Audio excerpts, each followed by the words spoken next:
Bonjour, donc je suis Jessica Cassec, je suis commissaire d'exposition au Musée d'Art Moderne et donc je suis le commissaire de cette exposition d'Hubert Duprat.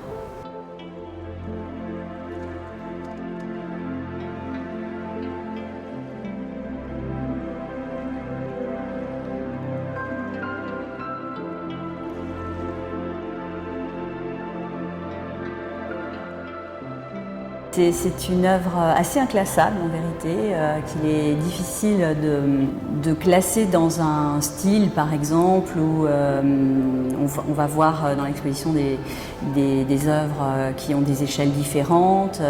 On ne peut pas non plus la ranger dans un mouvement par exemple, mais on trouve quand même des récurrences et c'est une œuvre d'une part l'œuvre d'un sculpteur essentiellement, même si à ses débuts il a réalisé un certain nombre de photographies. C'est aussi un travail qui questionne à la fois les matériaux et qui questionne les techniques et les savoir-faire traditionnels notamment. Donc c'est une œuvre qui est extrêmement ouverte, mais qui nous questionne à la fois sur des champs que nous connaissons très bien et en même temps qui ouvre sur des questions plus liées à la culture par exemple, au savoir. Donc voilà, c'est une œuvre qui agrège les savoirs et les savoir-faire en fait.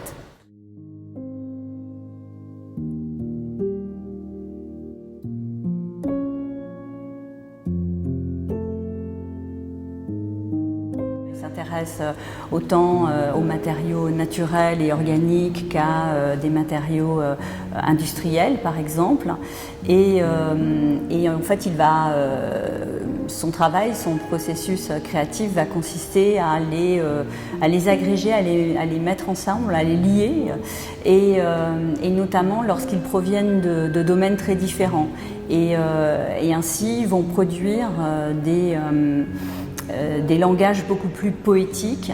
Et par exemple, voilà une œuvre qui s'appelle Chagrin, qui aussi symbolise quand même à certains points le travail d'Hubert Duprat. C'est une œuvre qui frappe par sa monumentalité, qui renvoie aussi bien à l'architecture moderniste par exemple, qu'à la sculpture minimale aussi. Il investigue toutes sortes de matériaux et précisément dans des domaines divers et évidemment aussi dans l'industrie. Donc le béton faisait tout simplement référence à l'architecture. C'est le matériau de l'industrie aujourd'hui et de la construction. Il a réalisé d'autres pièces également, enfin une autre pièce qui s'appelle Le Pire avec du béton notamment et des galets colorés de la Durance. Donc vous voyez qu'il fabrique tout à fait autre chose, qu'il fabrique une sorte de forme un peu informe d'ailleurs, qu'il détourne souvent d'ailleurs les matériaux.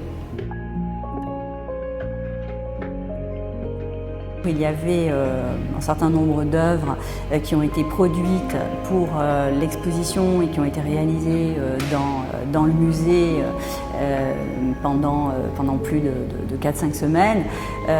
Il était important pour nous de montrer un peu les coulisses de ce montage et de montrer à quel point les productions sont ambitieuses et ont demandé des expertises très diverses, ont demandé beaucoup de temps, parce que finalement quand on se promène dans l'exposition, on n'a pas du tout le sentiment que le travail a été extrêmement long et laborieux.